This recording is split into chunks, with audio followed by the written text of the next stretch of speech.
It's Thursday. It is 6:30. No, it's not. It's 6 o'clock.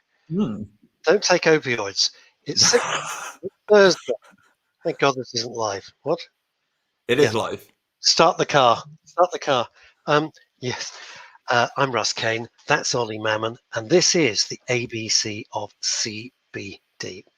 I love this show. Absolutely love it. This is episode 42.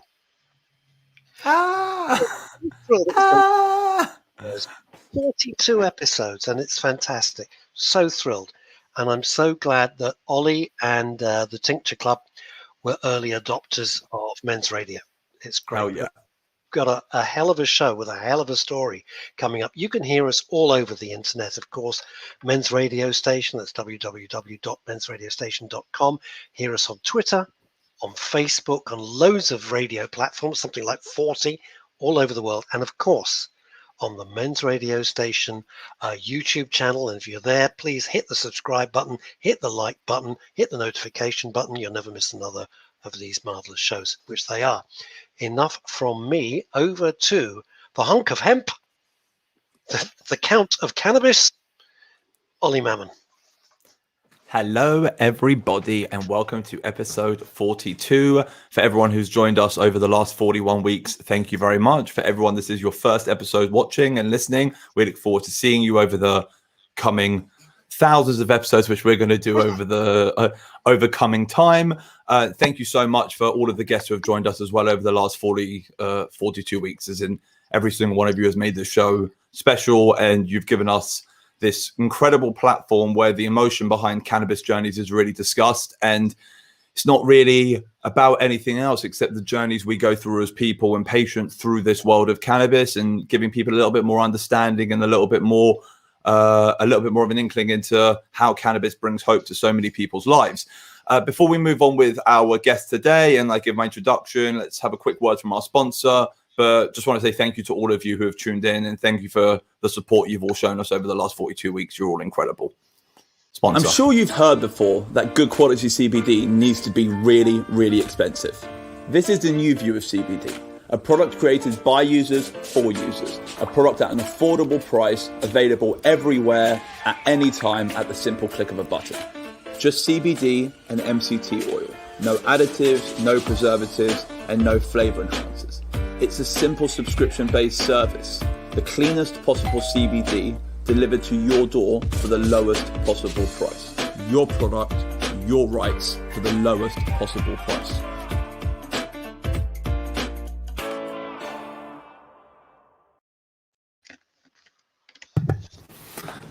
Ta-da! So I had a really lovely message last week. There's this woman who doing my box thing. So I had a lovely message last week, Russ, from someone from actually one of our customers. So basically, I got a message from her. Apparently, her husband passed away from COVID, and she's had a really tough year, and her anxiety and her stress has been really bad. And she started using the Tincture Club, and it's really helped with her anxiety and her stress. And I just thought it was I've got no idea how she got my phone number, but I was like, what an incredible message to receive. How do you get my number? But I mean, I'm just really happy. I'm hearing some great stories every single day. And I just want to say to anyone who wants to try CBD for, as an entry level product, the Tincture Club's a great place to go. So feel free to give it a go. It really, really is. And you can believe this or not believe it, but we would not endorse something if we thought it was pants. Honestly, if we thought it was snake oil, I wouldn't touch it with a barge pole. But, the living proof, Ollie is the walking, talking god of all of this. It works. You have nothing to lose. And of course, you get a discount with the Men's Radio Station discount code. Let's dash up to Edinburgh. Hello, Veronica Curran. Lovely you watching here. Chrissy Richards, we dash over to Spain. Hi to you as well. Back to you, Ollie. So, over the last few months, there has been an increase in the media focus surrounding cannabis and epilepsy. Many parents have been speaking out across various media platforms, urging the UK government to help their children.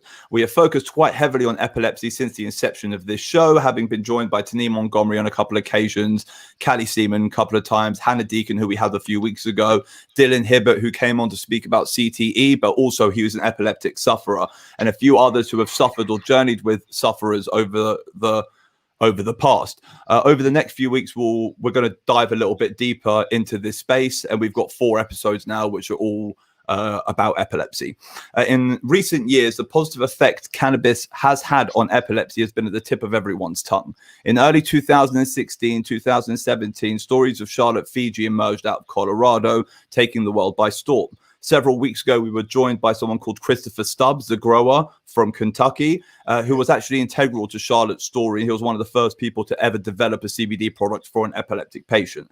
Unfortunately, Charlotte Figi has now passed away. God rest her soul. However, she has influenced a generation. Since that time, more and more parents have found the hope with cannabis that they could not find with conventional medicine. However, these parents are left alone to journey alone, unguided, unsupported, both financially and emotionally. Our guest today is one of these parents, and over the last several years, her journey with a child has been a hard one, to say the least. Murray Gray has suffered with a rare and intractable form of epilepsy. After trying various treatments, legally and commercially available, from steroids to a small stint on ketamine, Karen has watched her son take controlled substances to no avail. In 2018, 2019, Karen said enough is enough, and she took matters into her own hands, like many other parents in the UK have been forced to do. There is only so much you can watch your child suffer. There is only so much medical failure you can stand back and watch happen. There is only so much pain you can watch your child endure, and there are only so many times you can watch your child's life deteriorate and disappear before you realize enough is enough. This week, we listened to Karen's story, what she has been through, and the miracle of how this wonderful plant has literally saved her child's life. A few weeks ago, Dean Gray, Karen's eldest son, made a plea for his brother Murray to have access to NHS access to this specific cannabis medication. We should all be so lucky to have a brother like Dean and a mother like Karen supporting us, fighting for us, campaigning for us. But children like Murray need more than the support of their families. They need all of our support. Unfortunately, the medical cannabis system in the UK is letting its patients down. We have heard several stories of epilepsy patients having to go back to the black market supply chains. Even worse, we have heard stories of some families having been forced to sell their homes and even go bankrupt to keep their children alive. This should not be the case. This should not be the reality. These parents do not deserve to be left alone to deal with this alone. There is a community of parents, some of whom we have already met and others will meet in coming weeks, but they only have each other to turn to. It is crucial that we make this a wider conversation. This conversation needs to break through the echo chamber. This needs to be recognized as an issue across the UK, and it needs to become a standard discourse. It needs to become a standard conversation, not just a specialist conversation had with little radio shows like us. This needs to be supported outside of the cannabis community. So let's welcome on our wonderful guest and show her the support and show her the support and show the epileptic community of parents the support they deserve and need. And let's give a warm, strengthening, encouraging, supportive welcome to our guest. Sorry, Russ, go. This is the important thing. And this is a message coming in from one of our listener viewers in Spain. And if this doesn't touch your heart, then check your pulse. I wish my son had had this. Maybe he'd still be alive now. You know, Chrissy, out in Spain, you send a message like that, and it just breaks our hearts, and it gives Karen's story even more impetus. Welcome to Men's Radio, Karen. Welcome to the ABC of CBD. Thank you so much for joining us. Oh, and she's frozen. Karen? Hi, thanks for having me on. Good. Ooh. She's there. She's there. Oh, We've got her blinking, but she's there. She's still there. It looks like you fell asleep for a second. I'm here. You were frozen. You were frozen there. Okay. Not yet. Thank you so much for joining us, Karen. Really, thank you for joining us. Also, thank you for everything you've done for your son. You know, like it's incredible to have parents like you. You know, like as a kid who, you know, I had Tourette syndrome, and the amount of wars my parents went through to make sure I got the help I needed, to make sure that I wasn't drugged up the way they didn't want me to be, and to make sure I wasn't therapized or institutionalized the way the system wanted me to be when the system didn't understand what I had. You know, I'm very grateful to have had parents like I had. You know, Murray is very lucky to have a mother like you who constantly fights. And, you know, we're going to hear the story today. But I mean, when we spoke last week, I literally left the phone and I was like, wow, she's awesome. And that was basically it. I just had this incredible, like love for you, because it just, what you've been through over the last few years for your son is incredible, and you really are an amazing person. So I just want to I think you deserve to hear that. I think that's very important. Well, thank you. That's really kind. Thank you. No problem. Well, it's true. So let's start from the beginning. When did you first start noticing issues with Murray? Well, he had his first seizure when he was about 2, and then they just increased till he was 5. He didn't need medication up to that point. You know, there were maybe once, twice, 3 times a year, and then it all just went a bit crazy. He started school in the August, and you know, he actually learnt to write his name, and then by the December he actually had 12 big seizures. And obviously went to hospital, got a diagnosis of Deuce syndrome, and it's myoclonic static epilepsy, so it's like various seizure types, but he was only having the tonic-clonic seizures at that point. In January, we got put on sodium valproate. You know, it wasn't really helping. He was ended up in hospital in status, so he was in a hospital bed, being tube fed, and able to speak or move. And it was just, you know, it was awful. He was having myoclonic seizures, absences by this point, drop seizures. They gave him phenobarbital, quite a lot of it. He got taken up to high dependency. He slept for 3 days. He woke up. He wasn't in status anymore, but he was still having lots and lots of these seizures. Lots of other medication got added in, clobazam, zonisamide. You know, they tried loads. The ketamine they tried as a rescue drug, it didn't do anything. He just lay there completely out of it. So that year, 2018, I'd actually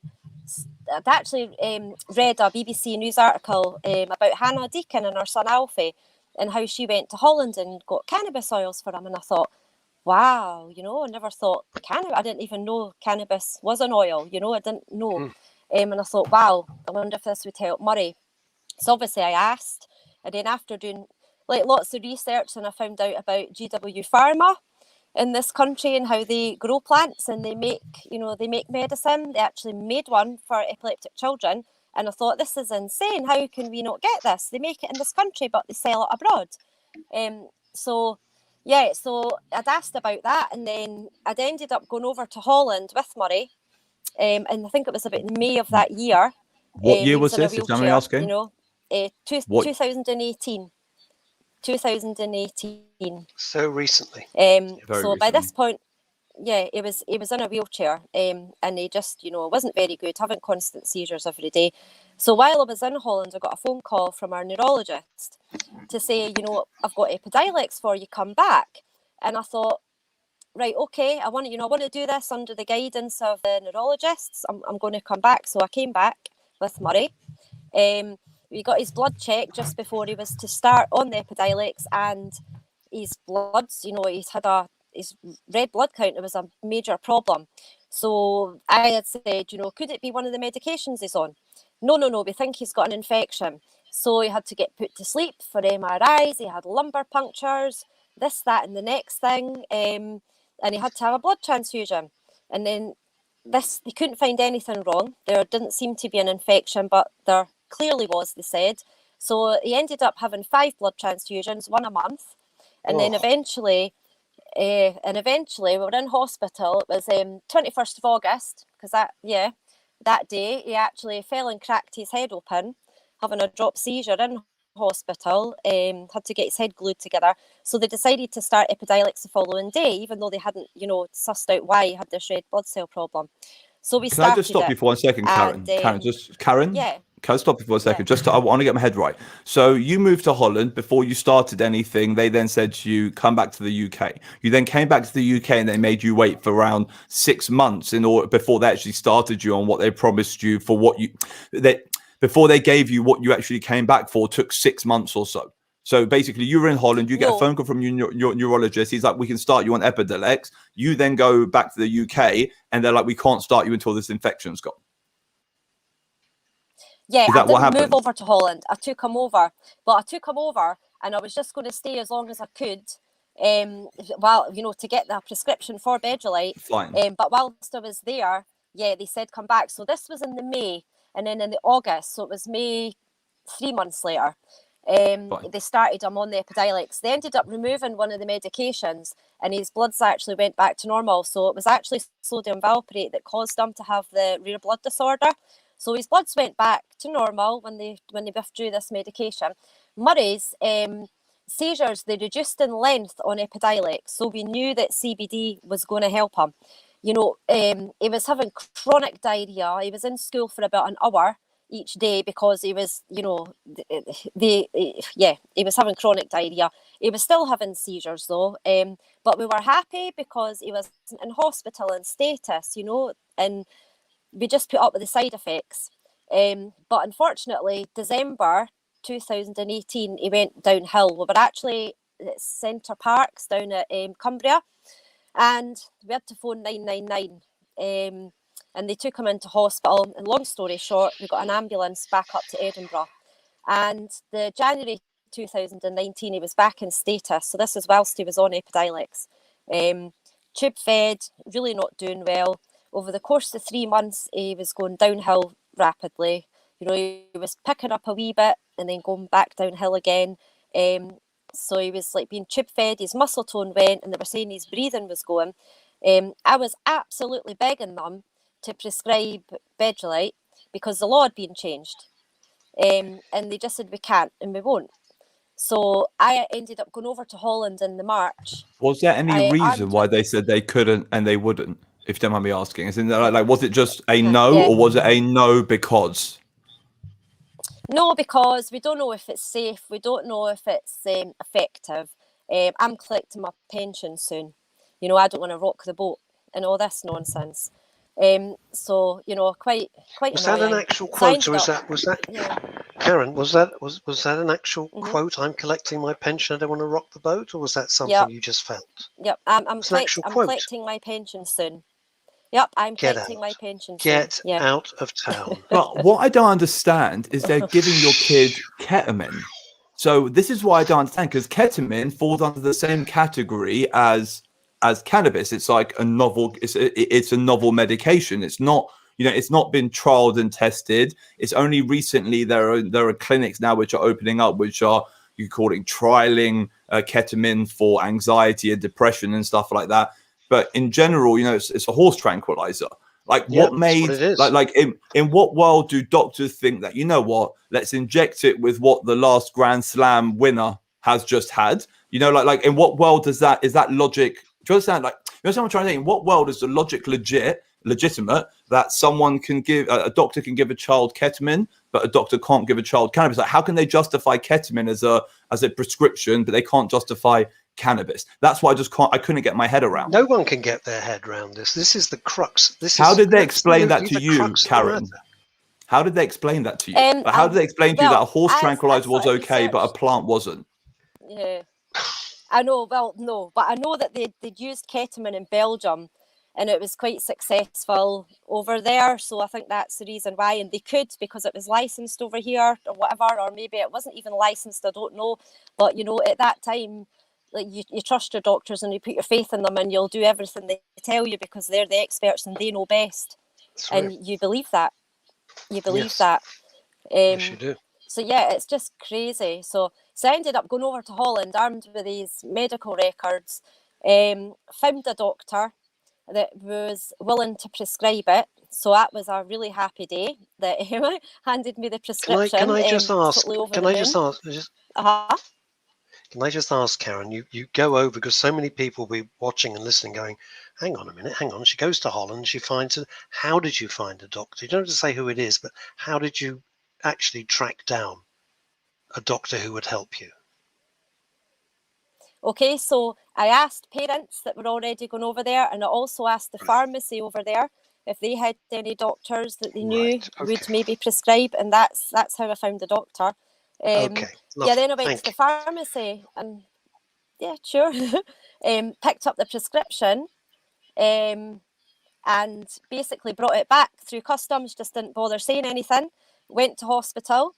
Gave it to Murray in hospital with the curtains closed, and he wasn't, to be honest, at the start getting any better.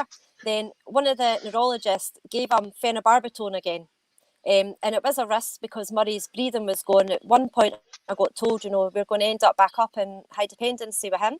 But they gave him it, and that got him out of status. And then I just continued giving him the oil. I followed the advice I got from the Dutch doctor, the pharmacy, and the cannabis community in the UK. Everybody said the same thing: dose it up really slowly. I got his weight. I got told exactly how much to give him and how much to dose up. Followed it completely.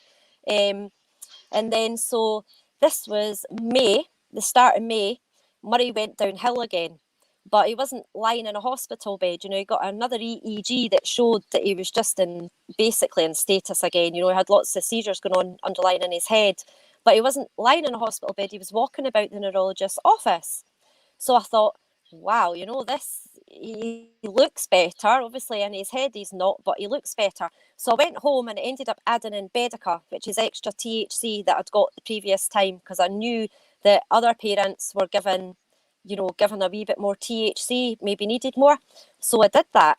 And then a month later, it was incredible. The 7th of June 2019, that was the last seizure he had. Incredible.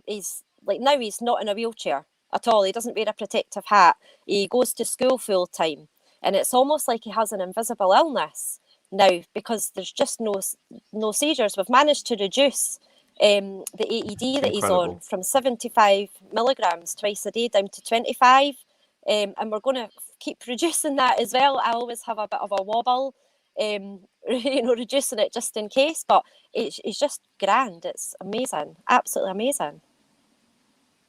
What a story. It's incredible. What it's absolutely a story. incredible. I'll tell you what's amazing, Russ. What's amazing is that Murray is actually seizure free. Like most of these other stories we've heard, kids still suffer. They still have their seizures. What's actually incredible is they always talk about this. They talk about this from a cannabis perspective, that there are billions of us, and then there are billions of different, you can call it maybe hundreds of thousands of different strains of cannabis. And sometimes you find the right strain, because that strain is almost designed for that person. You just need to almost find each other. It's an energy thing. And whatever Karen has managed to give Murray, it's almost like that strain was designed by God for that child, because that reaction is like unheard of, even in cannabis. People have a fantastic response, but to be seizure free from basically, sorry to throw it out to the universe, but nearly dying, do you know what I mean? From being bedbound and, to the point where your speech is going, your mobility is going, and your life is going, to being completely other way to now where you're having seizures, but you're not even feeling them, and they're not registering on the system, as in they're registering on there, but they're not registering in there. I mean, it's pretty incredible. And these are the sorts of stories which we want to talk about, which we want to share, because these are the stories where, Karen tried everything. Like she said, she trusted her doctor. It was all about trust. She didn't want to go against her doctor. A year and a half before, she could have theoretically gone against her doctor's will and been exactly where she is now. But she decided to trust her neurologist. She decided to trust the people who were put in a position to guide her. And she trusted them for as long as she could trust them before there was not enough time, before that trust ran out. And I think it's kind of incredible, because what she's managed to find for her son is a miracle, nothing short of it. It's amazing. It's amazing. Several things come out of this. I never actually thought that it would stop I never thought it would stop the seizures. I just hoped that it would stop him going into status. So even I was absolutely surprised that, it's incredible. Every day for months I was just waiting for the seizure coming, and it didn't. But Murray's 8, he'll be 9 next month. Oh, bless him, little squidge. 8. Little squidge, eh? Going through all of this. And he's back at school full time, yeah? Back at school full time? Yep. How's his cognitive function? Like, how does his brain work?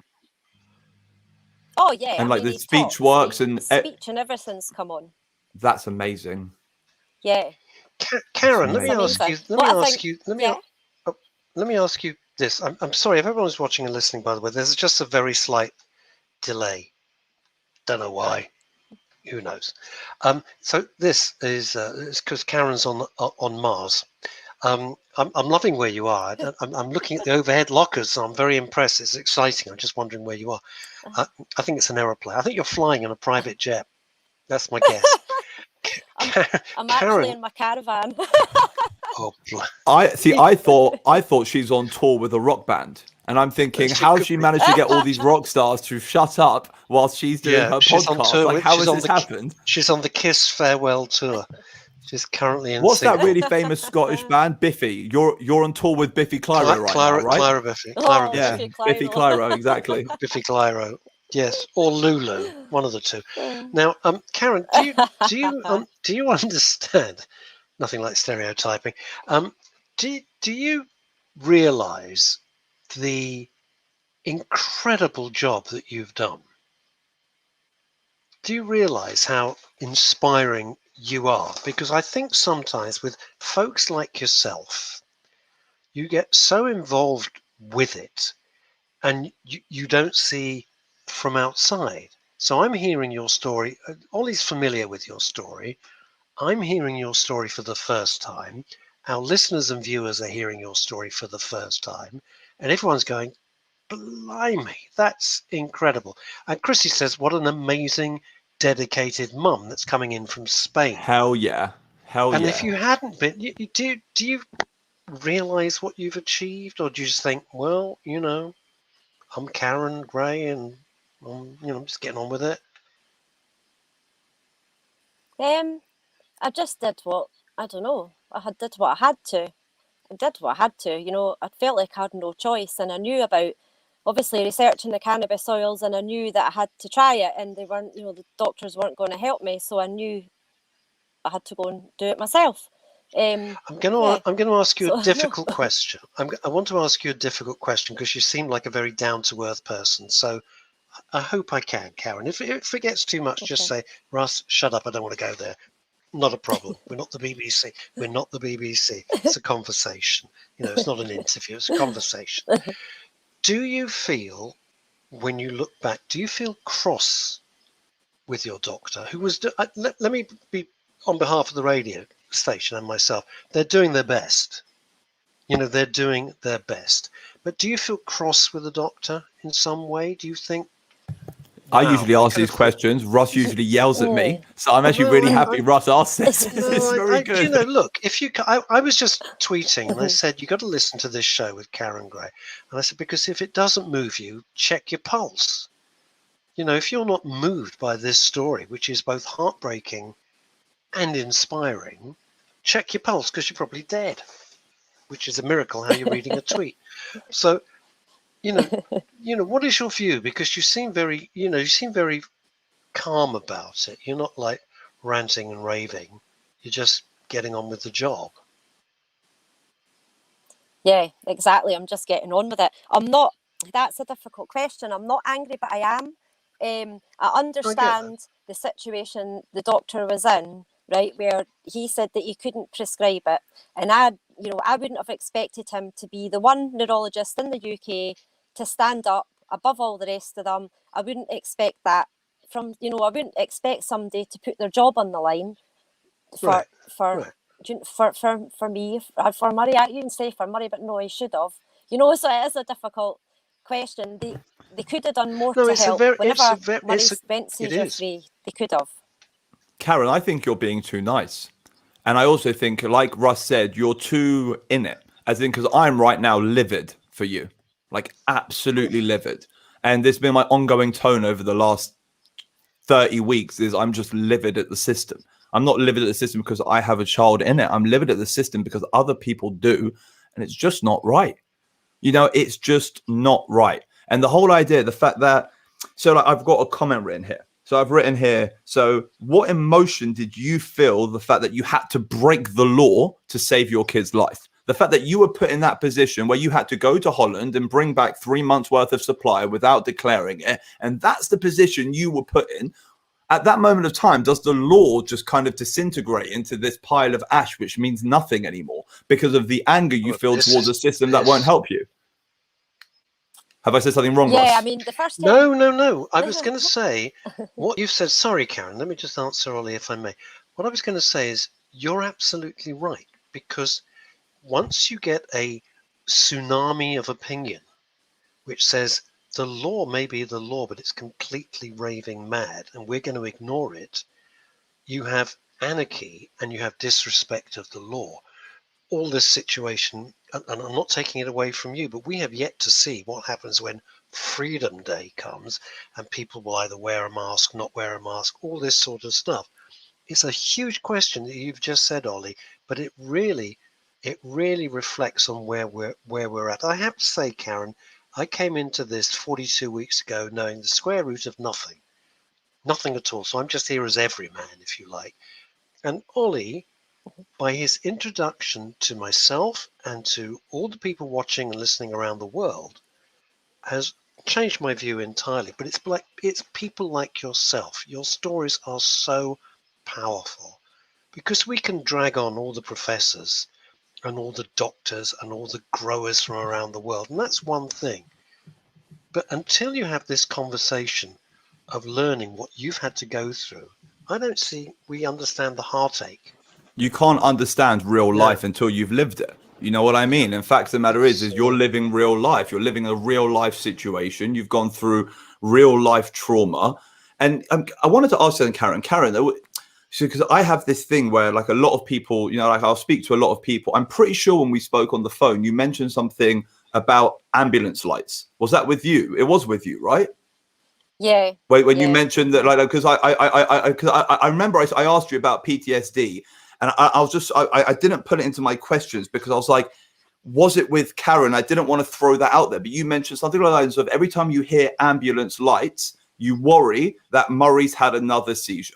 And that's how alone you are to the fact that when you see and hear blue lights, your body trembles because you are just alone in this struggle. And I mean, if that doesn't mean anything, you know, imagine being that paranoid and that alone and that scared and being the only one who looks after someone, being the only one there to care for your loved one, to the point where when you see a blue light halfway across town, you think that maybe your kid's sick. Yeah. And that's what the system has done to people like Karen. And Hannah Deacon brought it up as well about how alone she's been the entire journey and how she's gone through some serious mental health issues that, she spoke about on our show, and she very rarely speaks about the PTSD and the trauma and, just the pain of living that struggle. And, it's why I've got to back up what Russ said. And, it's why I started by saying you're an incredible, incredible mother. And we should all be so lucky to have a mother like you, is because of the emotion you've invested into something, whilst knowing full well you're breaking the law, whilst knowing full well you have no other option but to save your kid's life, and also the fact that you didn't come from the cannabis world. So when you first heard of cannabis, you thought it was something people used to get funny. Do you know what I mean? You didn't see it as, it's not like my perspective, where I see cannabis as being the be all and end all of everything. You came from this perspective where you came from this perspective where you saw cannabis as, almost a social deviant thing. And it's amazing. It's amazing how you've put yourself on this path. You've gone down this route, which no one's directed you down and no one's helped you down. And you've managed to actually, give your son a new life. It's just amazing. And, I know I really want to speak with you, not at you today, but I just want you to know that you are an incredible person. And if this just ends up being a therapy session for you where you leave feeling absolutely amazing, I'll be happy, because you deserve to feel on top of the world for what you've achieved and what you've done for your kid. And I also know full well that you're also, you're paving the way for other mothers as well, and other people in your situation who have nowhere to turn. They can look at you. They can look at, your incredible son, Dean, standing up for his brother. They can look at the incredible story of Murray and, feel hope, which is kind of beautiful. You've probably brought hope to thousands of other children out there. Now it's just about helping the system to actually be able to help them. It's about getting the word out, which is why I'm thrilled you're here. Now, Veronica Curran up in Edinburgh. You anywhere near Edinburgh? No. Are you anywhere near Edinburgh? Yeah. I'm in Edinburgh. I know Veronica, actually. Yeah. Oh, you know each other. Oh, that's lovely. I had no idea. I had no idea. And Veronica is saying, people, small world. Please look at Murray's page. Tell us about Murray's page, if you'd be so kind. Oh, well, I started Murray's page in, was it 2018? When I first started sort of campaigning, let's just say, for cannabis, I actually made a petition to get cannabis oil on the NHS, and this was about March, and I made Murray's page, and it was primarily kind of for that, and it was to let all my family and friends know how he was, because I was getting messages every day, and I thought, you know what, I'm going to put this. Mhm. Is this on Yeah, Facebook? yeah, and to be Okay. honest, Okay. yeah, I didn't think many people would look at it. I just thought my family, my friends will see it, and nobody else will see it. Nobody else will bother about it. But yeah, he's quite a few people that follow him, and it's just really lovely actually to have that kind of community where people actually care. It's nice. Oh, that is very nice. Is it under the name of? Is it under the name of Murray Gray? Is that what it would be under? No, it's just Murray's page. It's just Murray's page. Oh, how sweet! All right, I'm gonna look it up now. I've got a question. How did you I manage to hope- get that page over Andy Murray? He's also another God Scot. knows. He must be pissed off. Seriously, Scots in their anger. Gotta love them. So let me ask you something. I right now I want it because listen, one thing which we discussed with you, Karen, is so you really are like you and Hannah Deacon and Taneem Montgomery and Dr. Kelly Seaman. You really are epilepsy experts. That's what you like you as a group and that community of epileptic mothers. You really are epileptic experts. Do the medical professionals and the doctors you have spoken with understand the difference between different cannabis medications? I think mines do, because I was ranting on about Epidiolex being a CBD isolate and how it's not the same as the whole plant oil and the THC that Murray's taken. Who knows? Who knows if they listen to me or not? They're probably absolutely sick to the back teeth, to be fair. But yeah, I don't know. It's a shame, isn't it? Because sorry. Go on. I was going to say last week. Because You go. I'm on. Veronica Curran saying there's a documentary of you in Holland.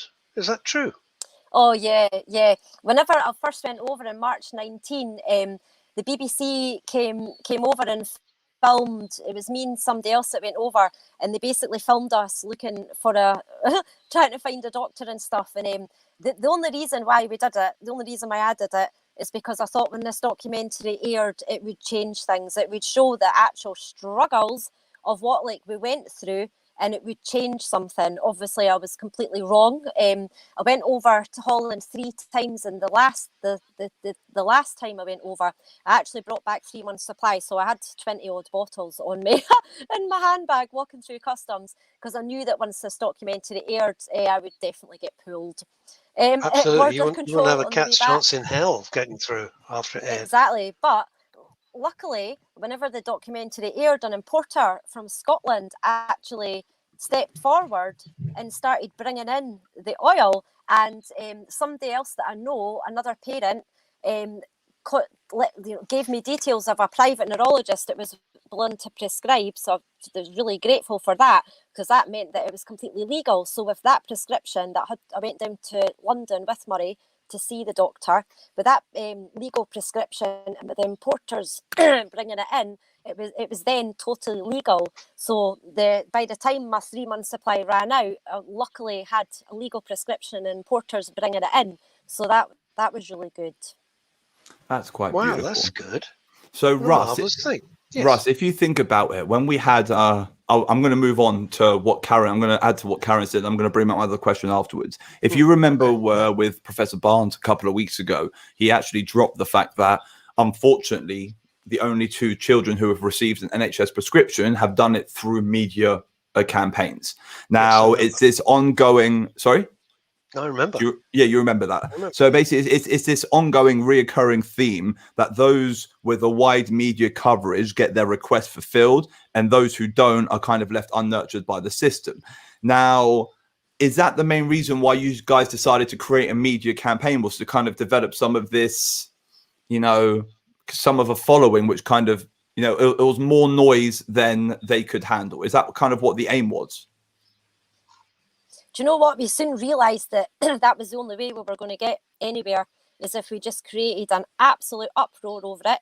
And not only that, I've got a couple of friends with boys that have seizures, and they can't do this, they don't want to do it, they can't fundraise, they can't afford the oil, you know, and you know, we've got to do it for other kids. You know, this isn't just all about Murray, it's other kids. As I said, I've got friends and I want them to be able to try, you know, the cannabis oils that could help their children. So How much does that's it cost why, Murray on a monthly basis? How much does it cost Murray? £1,340 every month. Jeez. £16,000 a year. Yeah. 16 grand a year. Yeah, and I'm actually Jesus. saving the NHS God. over 100 grand a year by giving them this oil. So it's really infuriating. Now I have another question. So this 16 grand a year. What did Sorry. you just say, Karen? Go on, Karen, just repeat that, what you just said about the 100,000, because So I didn't catch it yeah, all. I'm saving the NHS over £100,000 a month. Sorry, £100,000 a year, because I did a cost analysis when Murray was in for over the year, and this is taking into account the cheapest ambulance cost, you know. And yeah, so it would have cost about £100,000 a year for Murray to be in hospital and all the rest of it. And you know, he's not in hospital anymore. Also, you got to bear in mind that with Murray's situation, it wasn't flares. So he was actually getting worse and worse and worse. You hear with some of these epileptic cases, they go through flares where every 6 months they'll go through 2 months where they could potentially die. The rest of the time they're okay, but it goes in flares. Murray was progressively getting worse and worse and worse. So that cost is probably exponential compared to what you've calculated, because you're calculating based on how much time he spent in hospital, as opposed to, in a worst case scenario, how much time he would have spent in hospital, which probably would have been more. You're probably under calculating as well. Have I lost her? Just frozen for a moment. She'll come back. It's crazy, Ross, right? Isn't it mad? She's an amazing woman, though, right? No, she's terrific. I mean, she's a warrior. But I think she's rebooting. But it's a mad situation. Are you Insane. back Hello, with us, I Karen? lost you there. Hey! The internet just seemed to go there. That was bizarre. Welcome back to the party. You're in a caravan. Sorry. It's a wonder you got internet, to be honest with you. It's I want fantastic. 4G, so it's really annoying. Virgin, sort this out. Well, you see. You got to switch to EE. Oh, God knows. Or are you a Vodafone man? You know, we might as well advertise everyone. If we're BT, anyone? They're not. Yeah, I am. And yeah. Well, anyway, that's another. Gotta love that British Telecom. They are the worst. Anyway, sorry, no, they're okay. They're okay. So, let me ask you something. Let's go back into the medical system. So, the issues with the current medical system. So, it appears with epilepsy that doctors refuse to admit that they don't know the answer.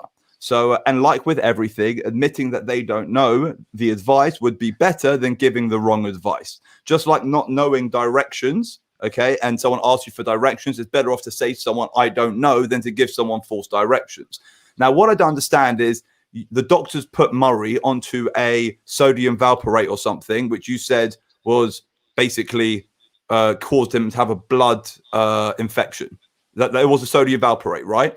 So doctors put him on sodium valproate, assuming it was right, but actually it was wrong. It was the wrong advice to give. But as opposed to giving no advice, they give the wrong advice. And I would rather, in a situation of pain, get nothing than get something that's going to make me worse. Do you find that doctors in general are very, very, very stuck in their ways where they feel like they have to give an answer, even if that answer is wrong? I think they've all got their set ways, you know, they learn what to do, they learn what medicines to use. They obviously use certain medicines for certain diagnoses, and I think generally they just try to do their best. I mean, you know, they could give medicine to somebody and it helps them. It's just unfortunate that it just didn't help Murray, you know. However, you did say that the doctors told you that cannabis oils would cause psychosis. That was one thing which you mentioned to me. They don't know, you know, they believe it causes that. They don't know the safety, blah, blah, blah, blah, blah. Just infuriating. I mean, I'm not taking sides, but take sides, Russ. Pick sides. Anti-doc. No. It's not like that. I won't Burn be the here hospitals. No, don't do that. Don't do that. It's a joke. It's a joke. Don't do that. Don't do that. Don't do that. No, it was a joke. It was a joke. Little Tourette Oh, syndrome God. outburst. Wait Okay, relax. wait till they take that out of context, then cancel you. God, listen. What I'm saying is they're doing their best. They're under enormous stress and enormous strain, and they are doing their best, and they're working within the guidelines which they've been given. You know, it's very much, Karen, and I feel for you and your little boy. But it's very much like we had Anthony Bevan, who's 81, who was arrested and put on trial for growing 6 plants for his own use. And the policeman said, look, sir, we don't want to do this. We've no desire to do this. It's the law. Poor dude. In the same way, you know, the law's an ass, as they say. But, you know, there's an 81-year-old man who's been told by the doctors, well, you're going to die. And he says, well, I think I'll do some CBD. They say, that'll kill you. And he says, 2 minutes ago, you just told me over the desk, I'm going to die anyway. What bloody difference? And he didn't. And it's fine. He's way better. So what I'm saying is they're not ignoring you or ignoring little Murray. They're working within the guidelines. It's a horrible situation. Same as the police. The policeman had to arrest him because that's the law. They didn't agree with it. But we don't get to vote on the law as such. You know, you can't say it is what it is. And it needs to change. That's the point, which is why you're so important, because it needs to fundamentally change. And somebody so that's like important. You is in the Karen Gray, are in the vanguard of effecting this medium of change. So change is very important. Change is very important. How do you think change is going to come? Because your son, when your Dean went and he gave a letter, your son Dean went and he gave a letter to your minister, and he hand-delivered the letter to your minister, and he was waiting patiently for 2 weeks to get a response, and unfortunately they responded with the fact that they can't help. Now, I mean, first of all, I would have literally gone apeshit, but I mean that's just me. What I wanted to know from you is, what do you want? As in, you understand what I mean? As in, like, as a mother who's gone through this journey, if you could have it, you know, like in reality, just what do you, you know, like what do you want for your son? Do you understand? What do you want for all the other kids out there? Like, what do you mothers need? Not want. Okay. What do you families need? Okay, I've actually written back, and this is what I want, and I'll go into a wee bit more detail about this because I'll get to that. So basically, what I want is a funding pot, like they do have in Ireland. A lovely woman, Vera Toomey, over there. She's a lovely lady. She campaigned to her government, and now they basically get reimbursed. So that's what I want. I want the Department of Health to reimburse us for the cost of the oils. That's, you know, they do it in Ireland. I think they should do it here. On top of that, me and 4 other parents, with all of the loved ones, children with intractable epilepsy, we decided, right, we're just going to do what the government's not doing. So we've set up a charity called Intractable. And what we aim to do is get we need loads of funding, loads, so that we can basically reimburse the parents and, you know, for the loved ones, cannabis oils for intractable epilepsy. So at the moment, we are a non-profitable limited company. We've reached our £5,000, so we can now apply for charity status and get a charity number. So we're in the process of doing that, and then when we do that, we can reach out to big companies to get lots and lots of funding, so that we can receive all these parents' invoices and we can pay it for them and do what the government should actually be doing. Well, let me That's incredible. Let me on behalf of Women's Radio and Men's Radio. When you get your charitable status, you've got my Twitter details now. I think you probably got the email to reach me. Just let me know, and then we'll come in and support you.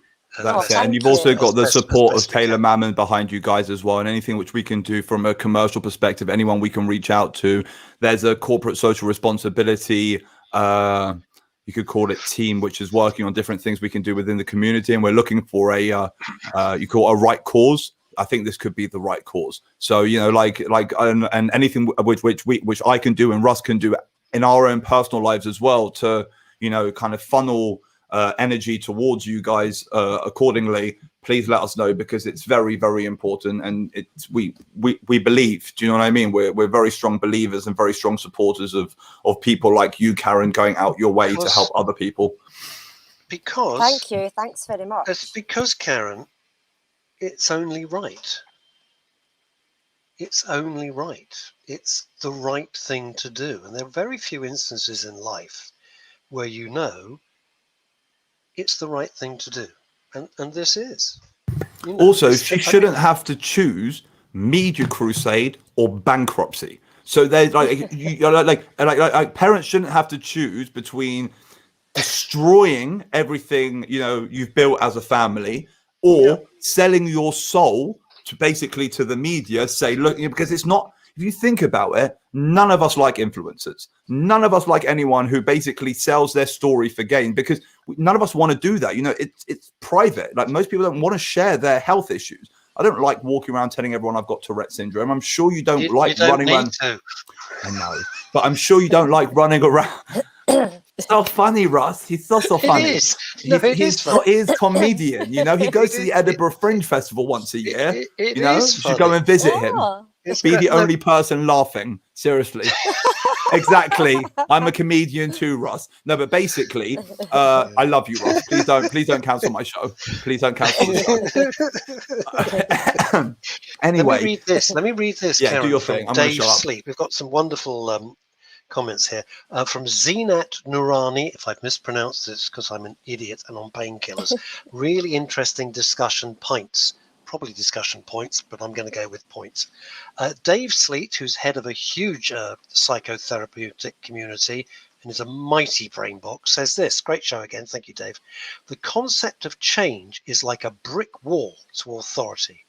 The call for growth shows up their failure to adapt to the needs of families like Karen. Absolutely. Hear, hear.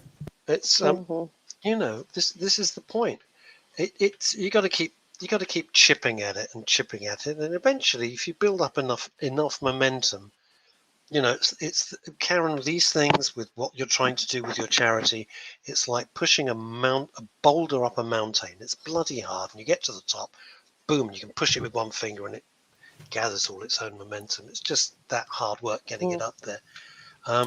Do you find that Scottish families are more alone than London families? I'm going to sound, I don't mean it in that way. I mean, do you find that the system seems to be more based around London, and people based in London have, you know, access is easier? Or have you not found that? Is that just me thinking of a problem? No, I've not found that. I mean, in the whole of the UK, there are three children with NHS prescriptions for cannabis oil, but two of those children, one's in England and one's in Northern Ireland, and they actually have NHS prescriptions for the very same oils that Murray takes. And I think that's the bit that annoys me the most. But no one in Scotland's got it. Yeah, but I mean, obviously these children should have the prescription 100%, you know, I back that all the way. But what about Murray, and what about the rest of the children? We've just been left, you know, to pay all this money each month when Murray should have an NHS prescription now. You know, we've proved that the medicine's safe. You know, it doesn't have side effects compared to all the other side effects he was having. Yeah, it's not fair. It's not fair at all. It's not fair. You see, not right. looking at a practical thing for a moment, and I know it won't happen, but what should happen, with your permission, is that Murray should be studied by the medical profession for long term, not a quick knee-jerk reaction, so that they can judge correctly whether there are side effects, whether their concerns and anxieties about the mental issues of taking the drug are based on anything or simply not there. Plus, the way it's worked with him is 10 times better than it's worked with really any other patient. Everyone else still has seizures. He is, Precisely. I mean, if anything, he is patient X. I mean, like, as in to be able to find the patient zero, that's it. To be able to find the strain that actually, like, matches his symptoms perfectly, and to have a mother who basically, you know, who dosed him up correctly to get him to where you are, and you brought everything else down, which was causing him issues. I mean, it's incredible. It's incredible. It incredible. is incredible. But if we stop using superlatives and just think on a practical level for a second, you've mentioned how much you've been saving the NHS by some fluke, right? With 1,000,001 chances, as Ollie always tells me how many strains and everything there are, you have found the right formula. Whatever formula you've used, whatever formulaic construction this has, it works. And it's like all those science fiction films, isn't it? If it can be replicated en masse, you've really got something very, very special. So I don't understand. It's almost like you're looking a gift horse in the mouth. This woman, by pure chance, has found something that is really effective and working. Why not look into it? Investigate it, and then it can be given out, to all the other little Murrays, if it works, with slight variations, perhaps. I'm not a medical person. I'm just talking logically. No, you are being logical, Russ. You are being logical. But the problem is Karen's not even allowed to speak about this. So if Karen goes out and starts saying cannabis has cured my kid, they'll take away her prescription. You're still not allowed to make medicinal claims about cannabis. So she has to be really careful, which is mental. It's like if I was bipolar and I was taking lithium and lithium did great things for me, I could tell everyone that lithium does great things for me being bipolar. And I could even talk to someone who's bipolar and be like, you should try lithium. If Karen was to turn around to another epileptic mother and say, really think you should try Bedrolite, they can arrest her. And it doesn't make sense. Is that right? Can they arrest you? Well, I mean, I get loads of people coming to me asking for advice, and I you have to be very careful what you say, because you don't know how many trolls are out there or how many journalists are maybe trying to trick you. So you have to be careful. And so I just basically tell about my journey and tell people how the doctors told me to dose it compared to the weight. And just, if somebody wants to do it, then they should do it slowly, and so you've got, and it's horrible because you want to help everybody, but you do have to be very, very, very careful what you say to people, because I don't want the police turning up at my door. The MHRA, the Medical Healthcare Regulatory Authority, are very, very, very anti any medical claim being made against any cannabis product. Even if medical cannabis is used for a specific reason, you still can't make the claim. Hence why we can't turn around and say CBD does this and CBD does that, even though it's known out there that CBD does this and that. We can talk about, I had a response from someone who said that the tincture club worked that way, but I can't, think about the show in 42 weeks. I haven't made any medicinal claims about the product without bringing up someone else's story, because you're not allowed to do that. As Dave Sleet, head of ANA, says, you can only say, this is my experience. Anecdotal evidence. And people can read into that. You can say, well, I can't advise you. However, this is my personal experience. No one can say that's against the law, because it's not. It's your personal experience. Mm-hmm. But you never know the way things are phrased. Like you just said, my hospital comment, you take that, you phrase it in the wrong way, and next thing you know, they shut down the station. The same thing. God forbid someone takes a soundbite of Karen saying something. She's already got enough of a public following. She has that beautiful, thick Scottish accent. Okay, so it's her. All right. And next thing you know, but that's the world we're living in, Russ. We're living in a world where she has the panacea. She has the panacea for her son. I know. She can't talk about it. It's mental world. Welcome to the ABC of CBD, everybody. Well, do you know what? This particular episode, and I've loved all the episodes because it's been a complete eye-opener for me. She's great, right? I have to say, Karen's awesome. And it's nothing to do with me, Karen. I don't clap myself on the back. It's all down to Ollie. Yeah, and he finds the guests. He just shows up. I just want to show up. And he's set up the station. He owns the station. It means something. Well, there is that as well, but that's not the point. What I'm saying is, this is such a very important episode because it just highlights the madness of it all. Ollie uses the phrase, well, it's mad, it's mental. Probably not the best phrase to use on the station, which is centered about mental health and well-being. But what I'm saying is your example has totally highlighted the confusion, the difficulties, the constraints, The fact you have to break the law, it's extraordinary. It's been a magnificent week. Karen Gray, you are a shining An example. inspiration. Ollie, bless you. Thank you. I have loved this show, and I'm looking for all the comments. Everyone around the world has loved it as well. Awesome. Karen, our best to little Murray. Hope it all goes well. We will be back Thank same you. time next week, exclusive on Men's Radio Station. Until then, stay safe. God bless you, Miss Gray.